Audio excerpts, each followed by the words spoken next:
여러 성도님들과 제가 코칭을 통해서 과연 하나님이 나를 향한 그 비전, 우리 아이들, 하물며 나와 같이 살고 있는 남편, 배우자, 그들을 향한 비전이 무엇인지 그들을 도와줄 수 있는 삶을 살아가도록 우리는 지금부터 바뀌어야 돼요.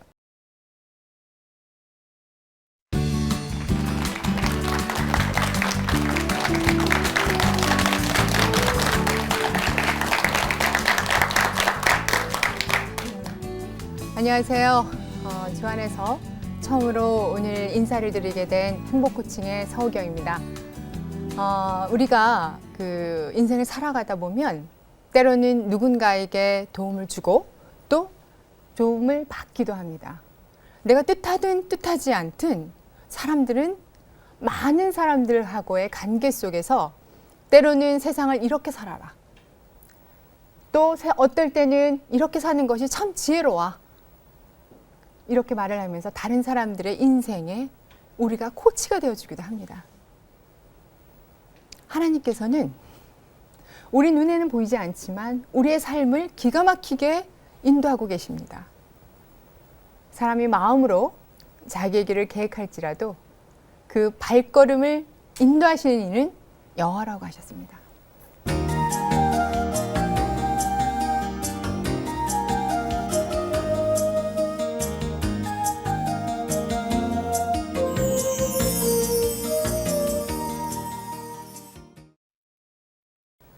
오늘 제가 행복 코칭이라는 주제를 가지고 여러 성도님들과 이제 처음 시작을 하는데 제가 많은 생각들을 했어요.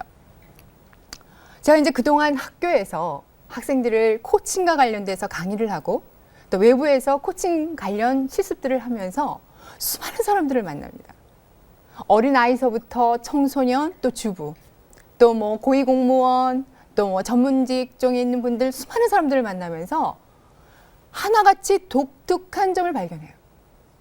그게 뭐냐면 사람들이 믿는 사람이든 믿지 않는 사람이든 미래에 대한 불안감, 사람들하고의 관계 속에서 늘 끊임없이 갈등하고 걱정을 한다는 거예요.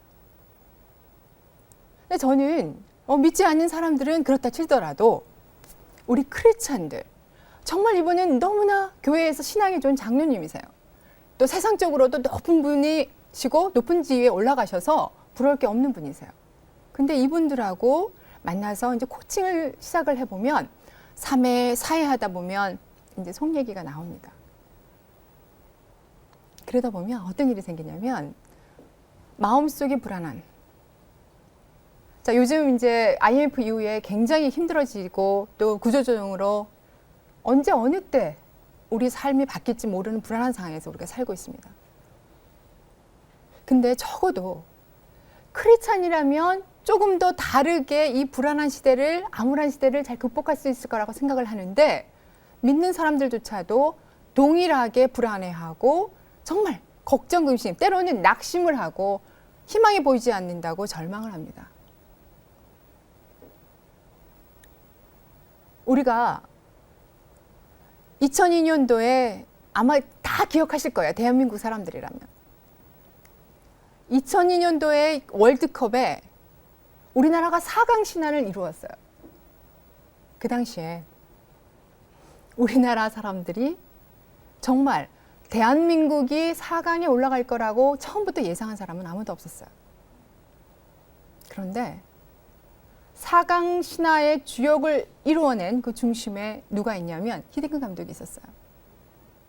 물론 그 사람의 신앙은 저는 잘 모르겠어요. 근데 히딩크 감독이 직접 운동장에서 선수들처럼 뛰지는 않았지만 선수들의 각각 가지고 있는 장점들과 역량들을 그가 너무나 잘 파악을 했다는 거예요. 그래서 선수들이 어디에 적재적소에 배치해야 되는지 그건 너무나 잘 알았어요. 선수들이 자기 기량을 마음껏 운동장에서 풀 수 있도록 어떻게 했어요? 히딩크 감독은 운동장 밖에서 그들이 뛸 수 있도록 어떻게 해요? 코치를 해줬어요. 훌륭하게 코치를 해주다 보니까 선수들이 어때요? 오늘날 우리가 잘 알고 있는 축구에 훌륭한 코치 스타 누가 나왔어요? 박지성, 이용표 같은 선수들이 나왔습니다. 만약 히딩크 감독이 선수들의 잠재 능력을 볼 수 있는 눈을 가지고 있지 않았다면 선수들이 그렇게 뛰어난 기량을 발휘하고 오늘날까지 세계를 누비면서 그들의 역량을 마음껏 발휘할 수 있는 기회는 없었을 거라고 생각을 합니다. 제가 오늘 이제 코칭과 관련돼서 얘기를 하다 보면 사람들이 저한테 와서요. 코칭이 뭐예요? 오늘날 코칭에 대해서 많은 비즈니스 업계에서는 이제 사람들이 미국에서는 코칭이 굉장히 많이 알려졌는데 우리나라는 코칭 그러면 스포츠 코칭? 이게 뭐죠? 라고 얘기를 합니다. 이제는 우리도 코칭이 무엇인가를 알아야 될 때가 왔어요. 조금 전에 말했던 것처럼 히딩크 감독이 선수들이 운동장에서 잘 뛸 수 있도록 그들의 잠재 능력을 최대한 끄집어내서 그 기량을 마음껏 발휘할 수 있도록 도와주는 모든 과정을 코칭이라 그래요. 근데 물론 학자들마다 코칭에 대한 개념적 정의는 조금씩 다를 수 있어요. 그러나 대동소이하게 코칭은 모든 사람들이 가지고 있는 잠재 능력, 그 능력을 최대한 끄집어내어서 이 사람이 일과 조직에서 자기의 역량을 최대한 발휘할 수 있도록 도와주는 거예요. 이제 ICF 국제코치연맹에서 전문 코치에 대해서 정의를 내리고 있는데 전문 코치랑 인생, 경력, 비즈니스, 조직과 같은 시스템 안에서 그 사람이 가지고 있는 최대 역량, 결과를 끄집어내서 목표를 달성할 수 있도록 도와주는 전문화되고 조직화된 시스템을 코칭이라고 얘기를 하고 있어요. 많은 사람들이 일반 코칭에서 그래? 그럼 내가 가진 잠재 능력을 최대한 발휘할 수 있도록 도와주는 그 과정이 코칭이란 말이야? 일반 코칭에는 모든 사람들의 잠재 능력에 그 문제, 자기 문제를 해결할 수 있는 뭐가 있다고 그래요? 답과 능력을 가지고 있다고 생각을 해요. 그래서 그 답과 능력을 최대한 끄집어내는 것이 코칭이다. 그리고 코칭하는 사람을 코치, 히딩크 감독처럼 코칭 받는 사람을 P코치 또는 코치 2라고 얘기를 하고 있어요. 별로 어렵지 않아요. 우리가 늘 일상 속에서 하는 얘기들 가운데 우리는 스스로 코칭을 하고 있는데도 잘 몰라요. 근데 지금 이제 보면은 재미난 게 있어요. 일반 코칭과 크리스찬 코칭의 다른 점이 하나 있어요. 자, 내가 이 문제의 답을 해결할 수 있는 능력이 있다? 있죠. 일반 코칭에선. 근데 크리스찬 코칭에서는 뭐가 들어갑니까? 내 안에 내가 답을 해결할 수 있는 능력이 있지만 우리 누굴 바라봐야 돼요? 우리의 주인 되신 하나님. 그분 안에 답이 있습니다. 그래서 우리는 그분에게 우리의 모든 것을 의뢰하고 우리의 완벽한 코치가 되는 하나님께 물어야 돼요.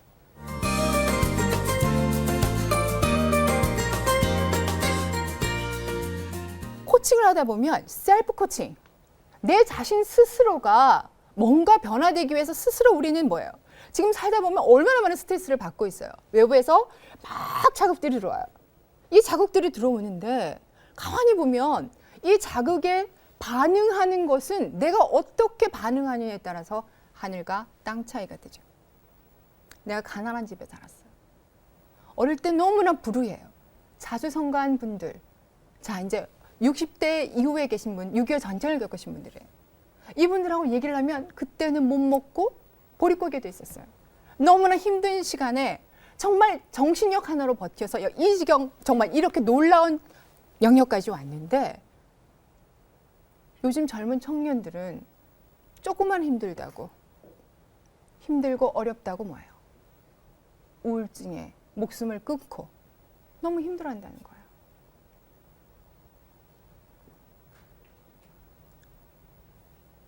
가만히 생각을 한번 해보세요. 우리 안에 있는 이 우울과 불안, 이런 걱정들을 온전하게 해결할 수 있는 분이 누구입니까? 우리의 주인 되시는 코치, 완벽한 퍼펙트 코치, 예수 그리스도가 우리와 함께 있어요.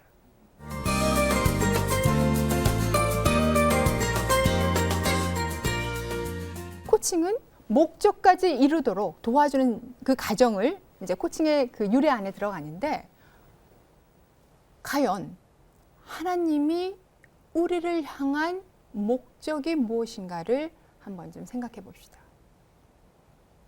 자, 지금 여기 앉아 있고 또 TV를 보는 우리 성도 여러분. 하나님이 나를 향한 목적이 무엇일까? 분명히 이 땅에 태어났을 때는 하나님이 우리에게 무엇인가 계획을 가지고 역할을 가지고 이 땅에서 살아가도록 하나님의 놀라운 계획을 가지고 있어요. 근데 우리는 그것을 잃어버립니다. 제가 아주 중요한 얘기를 하나 해드릴게요. 제가 이건 너무나 궁금해서 제가 이제 연구 논문 하나 쓴 게 있어요. 어떤 걸 썼냐면 대한민국에 태어나서 어릴 때부터 초등학교, 중학교, 고등학교, 대학교 정말 너무나 많은 시간을 학생으로 살아왔잖아요. 공부를 하면서. 근데 어느 정도 이제 나이가 들어서 이제는 또 학생을 가르치는 입장에 섰어요. 근데 가만히 보니까 정말 이렇게 평생을 공부하고 살아가는데 내 주변의 사람들을 가만히 봤어요. 10년 만에 만난 친구도 있고 20년 만에 만난 좀 소식을 전해준 이웃들의 얘기들 들어보면 어릴 땐 진짜 똑똑하고 영재 소리 듣고 또 신동이란 소리를 듣는 그런 사람들이 왜 커서 30대, 40대, 50대가 되면 어릴 때 그 정말 총명하고 총기 있던 그 모습을 다 잃어버리고 세파에 찌들려서 살아가냐 말이죠. 난 그게 너무 궁금했어요. 이 원인이 도대체 뭘까? 하물며 동네에서 야, 쟤는 아주 똑똑해. 자, 우리 여기에 앉아 계신 우리 방청객 우리 성도님들도 어릴 때 나 진짜 똑똑했는데. 자, 야, 너는 크면 장군감이다, 야. 너 대통령감이 안 계세요? 아마 그랬던 경험도 있을 거예요. 근데 커서는 어릴 때 가졌던 꿈들을 잊어버릴까? 왜 우리 안에 감추었던 그 엄청난 무한한 잠재 능력을 제대로 사용하지 못하고 그대로 묵혀버리고 그냥 월급쟁이 하루하루 그냥 살아갈까? 아침에 일어나서 눈 떠서 전철 속에서 막 나가요. 막 패스 넣어야 되는데 뭘 넣어요? 아파트 열쇠를 넣고 안 나가지. 그런 경험들 있잖아요. 너무나 바쁘게 어디로 가는지도 목적도 모른 채 우리는 살아갈 때가 너무나 많다는 거예요.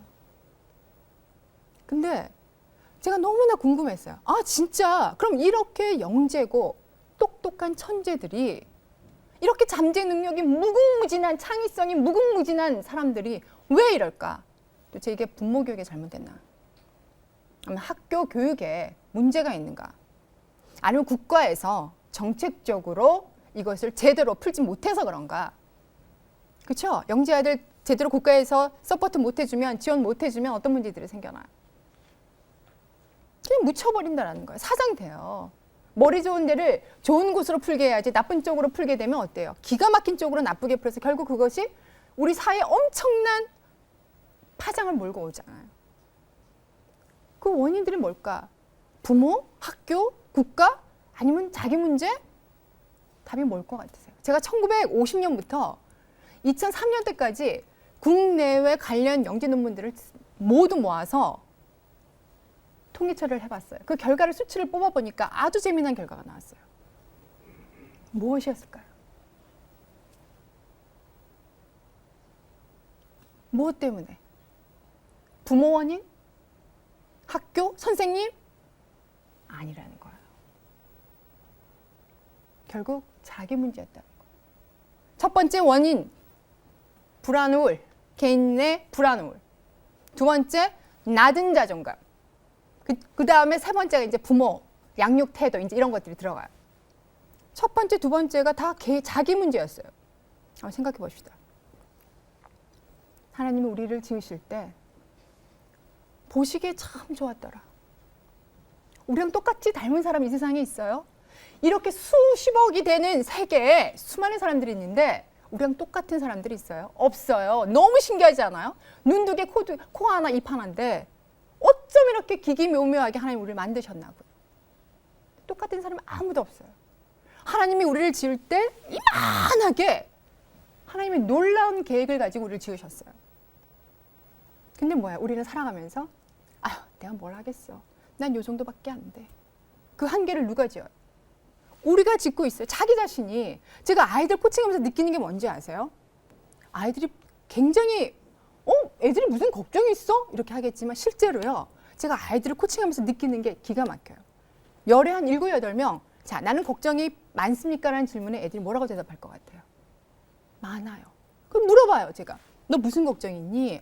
하고 물어보면 자, 엄마한테 혼날까 봐요. 시험 못 볼까 봐요. 친구들이 나랑 놀아주지 않을까 봐요. 선생님이 나한테 야단칠까 봐요. 아이들에게 그 마음속엔 늘 불안해 있어요. 근데 엄마들은 그걸 보지 못해. 애들 뭐 자기네가 먹고 살 걱정 뭘 하겠어. 엄마 아빠가 지금 돈 버느라고 교육비 대느라고 이렇게 힘들지. 이렇게 얘기하지만 이건 엄마들 입장이고 애들은 그 속에서 자기들 나름대로 살아가기 위해서 굉장히 힘들다라는 거예요. 아이들 마음속에 있는 불안 그리고 내 자신이 나에 대해서 나를 굉장히 낮게 생각한다는 거예요. 머리 좋은데 왜 공부를 못하냐고요. 자기 자존감이 너무 낮은 거예요. 하나님은 우리의 계획을 이만하게 지었는데 하나님 그런 얘기 하셨잖아. 예레미야 33장 3절 말씀. 너는 내게 부르짖으라. 내가 알지 못하는 크고 비밀한 우리에게 보여주신다 그랬는데 크고 비밀한 놀라운 계획이 뭔지 모르는 거야 우리는. 아이를 어떻게 양육해야 되는지. 자, 내 아이니까 내 마음대로 한다 생각이 보통 세상적인 사람들의 생각이에요. 부모들. 얘는 내 마음대로 어리니까 마음대로 할 수 있어요. 학대도 일어나죠? 방임도 일어나죠? 아니죠. 하나님의 관점에서 보면 어때요? 이 아이들 주신 이가 누구예요? 하나님이에요. 하나님이 이 아이들을 하나님의 놀라운 계획 가운데 잘 양육하도록 우리는 청지기 사명을 받았어요. 자, 요즘은 교육비도 너무 많이 들고 어떻게 이 아이들을 키워야 될지 하나님의 방법대로 키워야 될지 너무나 혼돈스러운 시대에 살고 있어요. 특히 우리나라 교육열이 너무나 높은데 이것을 어떻게 해결해야 될지 너무나 모르겠어요. 하물며 믿는 사람들, 크리스찬들조차도 도대체 어떻게 키워야 하나님 정말 자녀답게 키우는 거예요. 학원을 보내야 될지요. 애들 유치원만 해도 영어 유치원 같은 경우 얼마 월 100만 원 이상이 들어가요. 월급의 반이 그냥 애들 교육비로 들어가는데 과연 그렇게 한다고 애들이 달라질까요? 저는 아동심리치료를 전공을 한 사람으로서 때로는 아이들의 관점에서 보게 되면 마음이 아플 때가 너무 많아요. 그래도 우리 때는 초등학교 때 소풍도 가고 뭐 친구들하고 책가방 던지고 막 놀 수 있는 그런 기회가 있는데 요즘 애들은 뭐예요? 친구들하고 제일 중요한 사회적인 관계를 맺을 수 있는 기회가 점점 줄어들고 있어요. 학원으로 가잖아요. 초등학교 아이들부터. 벌써 초등학교 4학년이 되면 어때요? 무슨 국제중 특목고 자 준비를 시작을 하죠. 입시 준비를 하고 있습니다. 근데요, 제가 이제 코칭을 하면서 느낀 얘기 지금 얘기를 할게요. 코칭을 하다 보면 자 어느 한 조직에서 가서 코칭을 이제 시작을 하면 어떤 일이 생겼냐면 이 사람 굉장히 미국에서 유능한 아이비리그 출신의 박사예요. 이 사람을 스카우트해 왔을 때는 이 사람이 우리 조직에서 굉장히 큰 일을 할 거예요 라고 기대를 하고 뽑았다는 거예요. 근데 이 사람이 기대만큼 원했던 만큼 전혀 성과가 없어요. 그래서 그 원인을 좀 코칭해 주십시오. 들어갑니다, 제가. 그분하고 얘기를 나누다 보면 어떤 일이 생기냐면 그분 얘기하는 게 거의 대동소이해요. 내가 이 직장 안에서 조직 안에서 물론 높은 대우해줘서 고맙습니다. 그러나 이 직장 안에서 있다 보면 사람들이 나를 너무나 시기하고 나를 너무나 견제해서 내가 마음 놓고 일을 할 수가 없어요. 근데 이런 분위기가 한국에 너무나 많은 직장 생활에서 일어나는 그런 분위기. 누가 좀 잘하면 격려하고 높여주고 그 사람에게 칭찬하고 격려해야 되는데 우리나라 속담에 사촌이 땅을 사면 배가 아프다. 이거 좀 바뀌어야 돼요. 누구부터? 우리 크리스찬들부터 어떻게 서로 축복하고 격려하고 지지해주는 코칭의 문화로 바뀌어져야 된다는 거예요.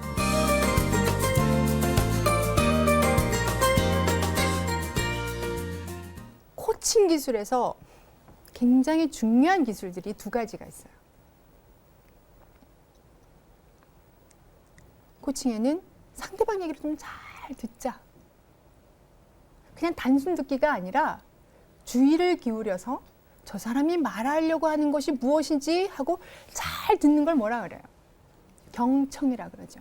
이제 거기에도 뭐 전문 용어로는 맥락적 경청, 또 뭐 의식적 경청, 의도적 경청 이런 얘기들이 있는데 그런 것들은 다 배제하고 뭐예요? 나의 판단, 선입견, 이 사람을 볼 때 오늘도 마찬가지예요. 처음 첫 대면을 하는데 저 사람은 저래. 나 강의하는데 내가 A, B, C, D, E, F, G 와서 얘기 설명을 하고 있어요. 또 어떤 사람은 내가 얘기하는 거에 A를 가져가고 어떤 사람은 C만을 가져가. 나는 그게 아니다. 어떤 사람은 전혀 얘기하지 않은 Y를 붙이고 어떤 사람은 뭐 X2를 붙이고 서로 다르게 자기들의 생각만큼 가져가요. 상대방이 얘기할 때 상대방이 말하는 의도를 내 눈으로 보지 말라는 거예요. 이것 때문에 계속 의사소통이 안 일어나서 계속 갈등이 일어납니다. 상대방 얘기를 잘 듣자. 이것을 경청이라고 해요. 우리가 코칭에서도 경청을 잘 해서 상대방 이야기를 잘 파악해서 질문, 어떤 질문? 아주 적절한 질문을 이제 던지는 그런 기술들이 코칭 기술에 나옵니다. 근데 이것을 우리가 일상생활에서 우리 일반인들이 오늘 보니까 어떤 선생님 나와서 코칭에 대해서 얘기를 하는데 뭐 그 사람의 잠재 능력과 뭐 그 사람이 가지고 있는 모든 역량을 끌어내는 과정? 그래? 그럼 최대한 그 자기가 가진 것을 끌어올릴 수가 있어? 뭐 이런 아주 이렇게 기본적인 개념들을 가지고 이제 시작을 하는데 핵심은 자, 상대방의 이야기를 잘 들어서 경청을 해서 그 사람이 얘기하고 있는 것이 무엇인가를 잘만 맞춰주면 너무나 다른 결론들이 나와요.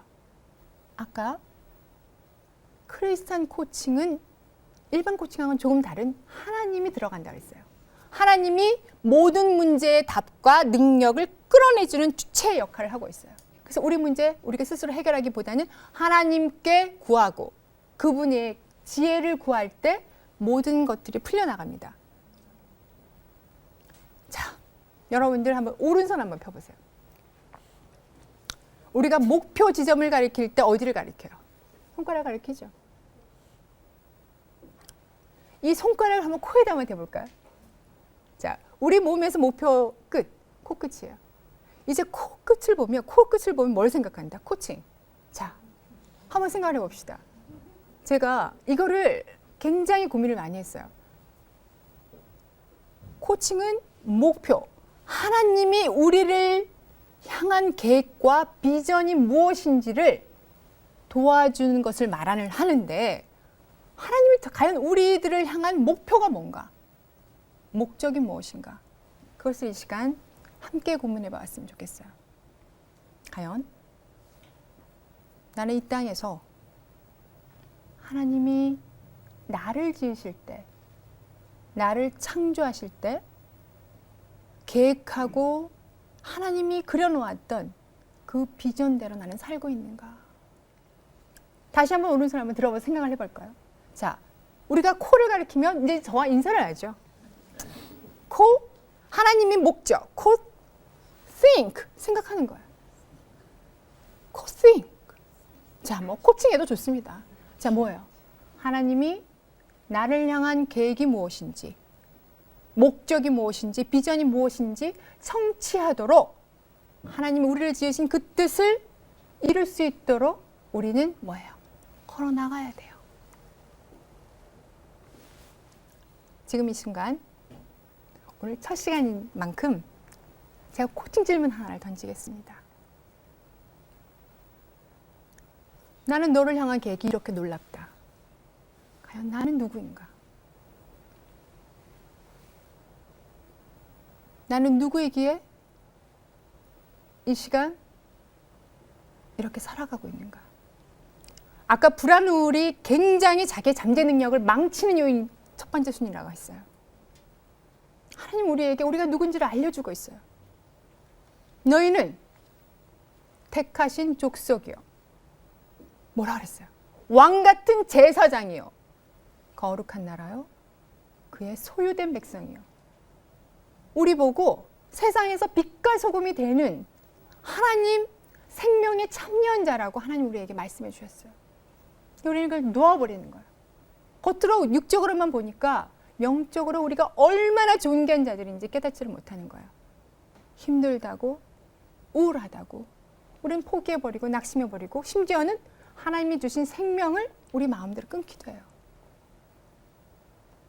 앞으로 여러 성도님들과 제가 코칭을 통해서 과연 하나님이 나를 향한 그 비전, 우리 아이들, 하물며 나와 같이 살고 있는 남편, 배우자, 그들을 향한 비전이 무엇인지 그들을 도와줄 수 있는 삶을 살아가도록 우리는 지금부터 바뀌어야 돼요.